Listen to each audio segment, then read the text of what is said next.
Hey guys, ooh, didn't see you there for a second. And welcome to the Concrete Construction Channel.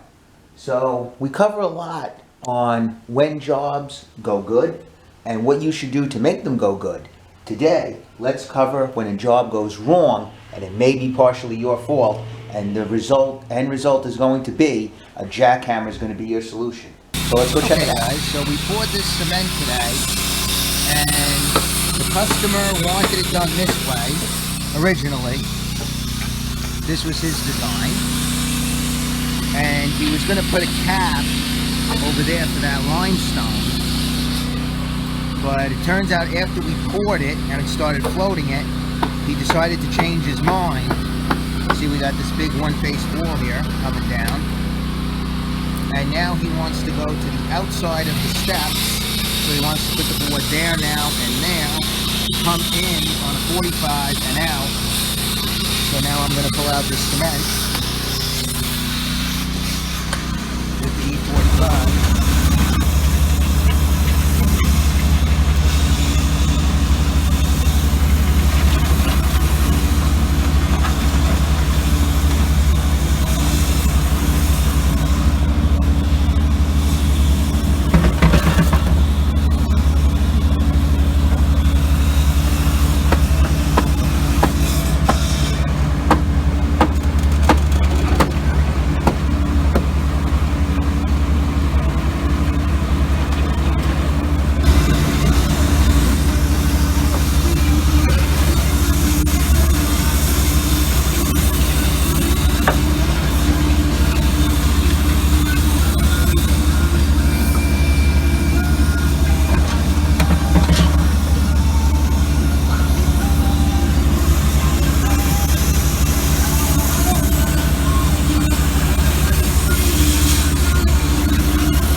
Okay, so because there were mistakes on the plans with the measurements, I now have to saw cut this concrete back. You see, I caught the mistake before we poured this morning, so you can see it's indented a little bit. This way we don't have to cut this and that walkway too. So this board is already moved this way where it belongs. So we're going to get the chop saw out. See down the line there too. And we're going to saw cut this concrete. A set of plans that came from this job, and let's discuss what went wrong and what we could have done different. Let's take a peek. So, we're going to look at 3 different plans, and these 3 plans are going to say 3 different things, and this is where mistakes can very easily be made. Double checking measurements are important. And most of all, who is the blame going to go on? In the world of contracting, when something goes wrong, it's never anybody's fault. It's always someone else's fault. But we're going to cover how it was my fault, how it could be the developer's fault, and how it could be the architect and surveyor's fault. So let's dive into this. So the first thing let's look at is the site plan. Okay, so the first thing when you go to a new construction site, the builder is going to hand you a paving plan, which is this. He's going to hand you a survey, which is this, and a site plan, which is this. This is drawn by the architect. This is drawn by the surveyor. This is drawn by an engineer. Okay, now the architect and engineer could be the same person. It could be 2 different contractors depending on their licenses and what they cover. This particular project, I think, was the architect and the engineering came from the same office. I'm not 100% sure on that. So what I want to look at here is, the first thing is, now it says omit, not part of this application, but whatever. The numbers are all the same. So for our purposes, this is the drawing for this particular house. And that's why this is X'd out. It's 2 different houses, so you need 2 separate plans. But we're going to look at what's the important numbers here. 27 feet to the dotted line from the garage, okay? 27 feet from the front of the garage to the property line. There's your first red flag. Both of these houses are in line with each other, and the property is straight. So right away, we have discovered a problem right before we started. Now, if I had looked at the site plan previous to this, maybe I would have caught it. Maybe I wouldn't have. But looking at this, we could automatically see there's an issue to start with. So now we're going to take a look at the paving plan. Let's see what the paving plan says. Now, we know what the site plan says. Let's look at what the paving plan says. Now, the paving plan, I know it's very small writing. I don't know if the camera's going to pick it up. There we go. Okay, it just focused. So it is saying your front yard is 25.5 from the garage to the property line, not the widening line. Now, this dotted line here is the widening line. So the city can basically eminent domain your property up until that point, even though your property line is further out. So that's just a technicality in the law. Now, if we dive in, you can see that they're calling for 25.5, which is 25 feet, 6 inches. Okay? Both sides have the same number. So now we have a real problem because we're not going to be able to figure out what our number is from the garage to the sidewalk to the curb. And then you see how the curb juts off on an angle here?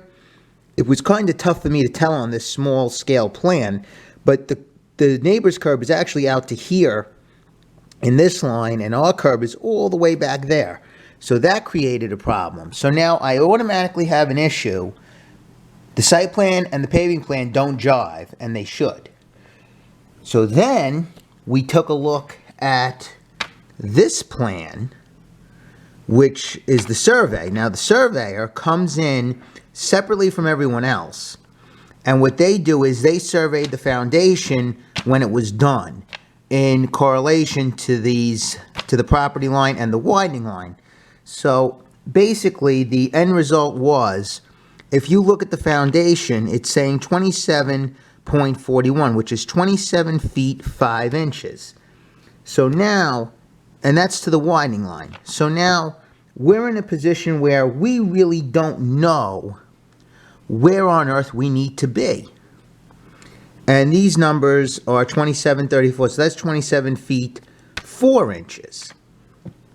Now, in reality, when they surveyed these foundations, they were supposed to survey the face of the foundation. What they ended up doing was they picked up an extra 4 inches here and 5 inches here. The foundation's probably a little out of whack here. From the brick shelf, what happens is when you do a foundation and you want to do a brick face, what they do is you take the front of the wall and slide in a 4-inch piece of styrofoam against the form. And what that creates is a 4-inch ledge that the cement wall will be below grade that they could start their brick from. So you won't see any foundation. So the surveyors, not realizing that, picked up that extra 4 inches here and here. So we are really supposed to have a 27-foot front yard to the widening line, okay? Not to the property line. Now this is saying 27 feet from the face to the widening line, okay? The paving plan is saying we have 25 feet 6 inches to the property line, not the widening. So we have 3 plans telling us 3 completely different things. So how on earth do you ever sort this out? So what ended up happening was we knew for a fact our front yard had to be 27 feet. And I had figured it out that what the mistake was, they didn't pick up the brick. The styrofoam was probably stripped off the foundation. When they did the surveying, they just threw the number because they surveyed the face of the wall, which was set back that 4 inches for the styrofoam, and they didn't see the shelf because it was below the dirt. So that's how they picked up 4 inches back. So the foundation is in essence 27 feet back from the widening line. So the paving plan is wrong. However, normally you wouldn't even look at this for any of these numbers. You would look at this, you would look at this, and you really wouldn't look at this. the only reason you really need a site plan is just to figure out how you're doing the cement here. Is how big is the driveway? What's the side yard? But even the side yard you can figure out from here, because see how they're saying it's 8.41? That means you have 8 feet 5 inches. Okay, so over here you're supposed to have 8 feet 6 inches really. It's not listed here because this is the omit, but this says 8.5. So the foundation is within an inch, which is pretty good. So after a lengthy discussion with the builder, we were able to figure out how everything went. But the issue was we had already poured a part of our concrete driveway, assuming that this was correct. And we ended up pouring it further than we should have because we went by the wrong numbers. And instead of making this curb jut out, we ended up going face to face because that's originally what we thought we had to do.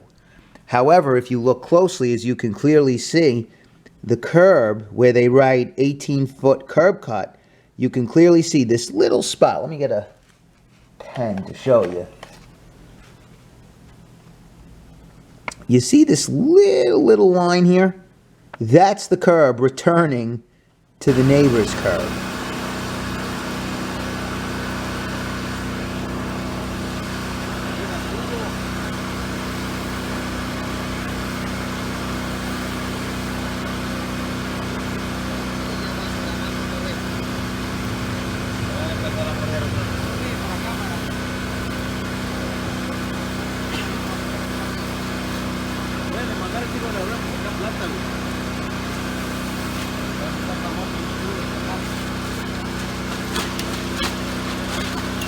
I'm gonna put this on the porno site. De nada sirve lo que trajo, güey.